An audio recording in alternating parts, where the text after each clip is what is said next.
So this is our breaking daily updates. This is where I come here to live early in the morning, ridiculously early when everybody's getting up and getting ready for work.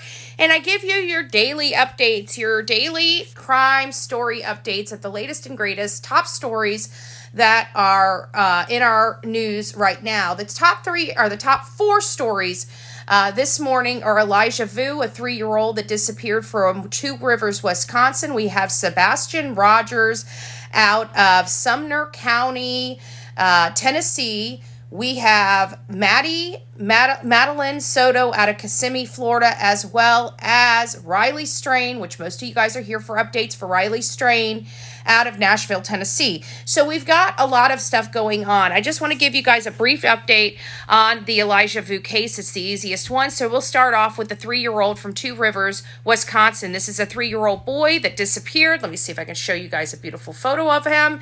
There he is. Beautiful photo of Elijah Vu. He is 3 years old. He disappeared from Two Rivers, Wisconsin.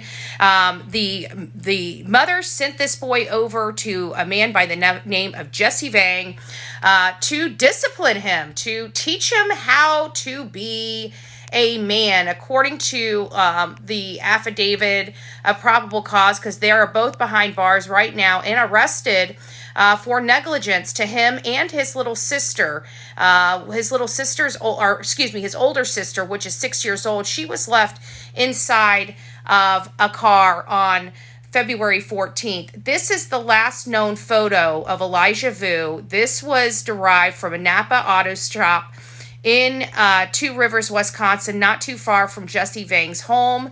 And this was February 16th between 2:30 and 3:30 in the afternoon. It is alleged, according to the probable cause affidavit, that very evening, this child was left in freezing cold temperatures in the back of a car with no heater and not running for literally hours. Nobody has seen this child since the 16th. And again, this is a photo of Elijah Vu on the 16th around 2:30 in the afternoon. So Elijah's mother sent him off to see this man, Jesse Vang, a horrible person that has already been in jail for HT, human, you got it, right? You got it. So there's that. His mom and him are not being cooperative with law enforcement. Both sides of the family are coming together, and they want answers for Elijah Vu and asking the courts to keep these parents, Jesse Vang as well as Katrina Bauer, in jail for a significant amount of time until they start talking. Well, the courts can't do all that. They only have the negligent charge before them, and that is what they're going to have to go over. Next is Maddie. We received a press conference for Maddie. It really wasn't that fruitful. There wasn't a whole lot that was derived from it. The one thing that was derived from it is we know Stefan Stearns is not cooperating at all and lawyered up immediately, so they did not even get an interview out of him. It sounds like Maddie's mom is cooperating with law enforcement at this time, but they have indicated their investigation is not over and nobody has been cleared, predominantly the mom, the grandmother, anybody in this family around this girl, according to law enforcement, are all still suspects at this time.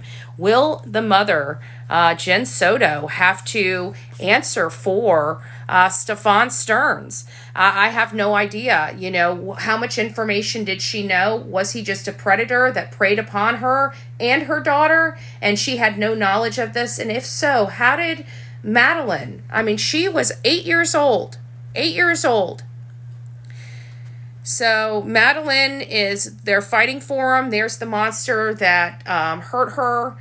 60 charges of some really despicable and unthinkable acts that he did to a young girl, starting only when she was 8 years old. Sebastian Rogers. Sebastian Rogers is a 15-year-old autistic boy. Oops, sorry. I'm dropping my phone. Autistic boy that disappeared from Sumner County, Tennessee. The story doesn't make sense. People are looking at the mother and the stepfather. They're saying that the stepfather was at work all weekend, that he did not come home. We don't know. I can tell you that I've been watching the interviews from the mom and the father, or the mom and the stepfather, and it makes me a little uncomfortable. I've noticed subtle changes in some of their behaviors. I've noticed some subtle changes in some of their statements made. Originally, when she talked to media, she told them that she woke up at 6 o'clock in the morning. He was not in her bed. She searched all the places that she thought he could be, and immediately called Chris Proudfoot. And he said, well, did you look here? Did you look there? She went and looked, and they immediately called law enforcement on three-way, and that was it. Well, when she met with Chronicles of Olivia, our beautiful Chronicles of Olivia, one of my best friends, she didn't really, she was there in their house. She really didn't have a whole lot of information about the case when she went in, which I thought was really beneficial for her because she has a way of doing her thing. But one thing that was derived from that conversation is Katie Proudfoot changed her story. She actually told Chronicles of Olivia, you can go to Chronicles of Olivia's YouTube page and watch the entire video in its entirety.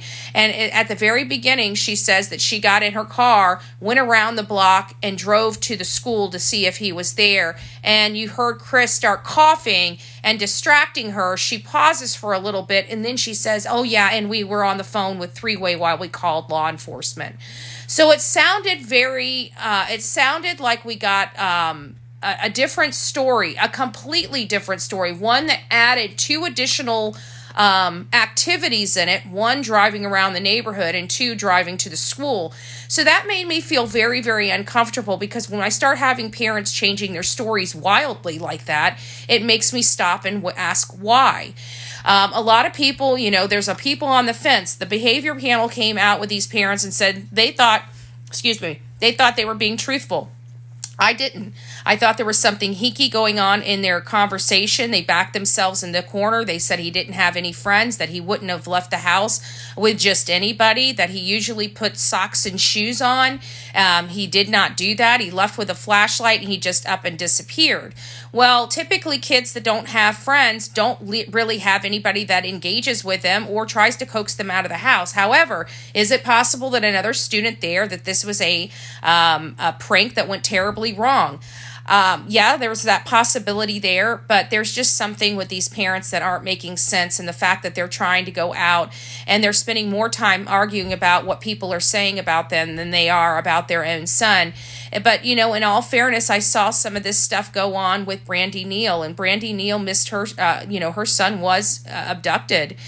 His name was Michael Monkey Vaughn, out of Fruitland, Idaho, and people came down on her and her family, accusing them because her boyfriend was the last to see Michael Monkey Vaughn. But he was legitimately abducted, and it was a neighbor on the other side of the road that is being suspected of doing this abduction and unaliving this child. So, we have to understand, just because we think it doesn't make it so, and that's why I make sure I'm cautious. When I go after somebody like Don Wells and Candace Bly, and I accuse them, dude, do you understand how much evidence I have, how much information I have, how much, interviews I have from people in and around their life to make that determination? I don't willy-nilly point at somebody and say, oh, you look guilty, so I'm going to say you're guilty. No, a lot goes into that. There's a reason why I attack Don Wells so heavily in the Summer Wells case, because I've done more than 12 trips down there. I've literally talked to everybody. People are literally dying right now, like Allie Harris, dying, right? In the case that had valuable information for Summer Wells, and she's lost her life because of a medical event. That testimony will never be introduced in the case. I have her recorded. That was a woman that stayed in that house on top of that mountain, not only with Summer, but with her brothers and the mother when Don Wells was in Utah. So, there's a lot that goes into it. I never willy-nilly go out and accuse a parent. of things just because things don't feel comfortable. We'll see if we can get in front of Chris Proudfoot and see if we can ask him some of those tough questions, but we'll see. Now, getting on to Riley Strain, guys, I'm going to go ahead and try to pull up some additional I just wish these effects would work a little better. There we go. I'm going to pull up some maps here because I got some information. Here's the information that we have. We've been looking at this map for a significant amount of time, talking about Riley Strain and his path of travel. However, there is some new information that is coming out that is possibly sending this into another direction. I don't know if you guys have seen this map yet. So as you see, this black line here is the path of travel that we have for Riley Strain. But there was his father and their spokesperson, or stepfather and the spokesperson, was on TV. I can't remember if it was News Nation. I think it was News Nation. I think it was a News Nation article. And somebody had brought to their attention that there's this business called Tempo right here in almost the direction that Riley was going in. And so many people think that it's possible that he made the wrong turn, or he got out of there, made the wrong turn, and looked at his phone and was trying to get back to Tempo by Hilton and typed Tempo in and kept going this way, thinking he was going back to his hotel. That is a theory that is being peddled right now. Now, I've looked at these, the walk path and stuff like that. I personally think it's too far out of the way to be associated, but it is some new information we didn't have. It is something called Tempo, right? Your Tempo. And so is it possible, because it is in this direction, is it possible he thought he was going to his hotel and was not going to his hotel, was going to this other thing that made him walk past this area? Guys, this area he walked through is not a good area at night. Open usage of substances, alcoholism, homelessness, and it's not, I think people misunderstand us when we talk about homelessness and the fact that they're around here. Not all homeless people are violent people. But there are some in those encampments that are very violent, that are way, way out there on substances and other things. It's not uncommon. We see what's going on. We're not stupid. This boy walked right through all of that.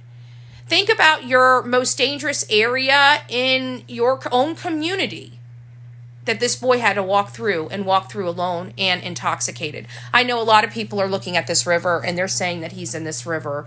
But we are on week 2, and I'm sorry, they haven't even found one scintilla of information or evidence that this boy was introduced to this water, and still, right now, are not considering looking at this and a foul play aspect of it. And I'm sorry, I don't trust this area. I don't trust anybody's statements. And I'm sorry, until you can tell me why law enforcement believes that this boy is in the water other than there was water next to him, why aren't they investigating this as foul play? Why? So we'll just sit here and wait. And I'll be monitoring this situation all day, guys. So TGIF, there's your 4 stories, your 4 top stories, your top crime stories of the day. I hope you guys got some good information out of it. I'll try to come back. Mostly today we'll be probably talking about any updates related to Riley Strain. If that's something that you'd like to listen to, don't forget to subscribe to this channel. I also have a political channel called BHB for President.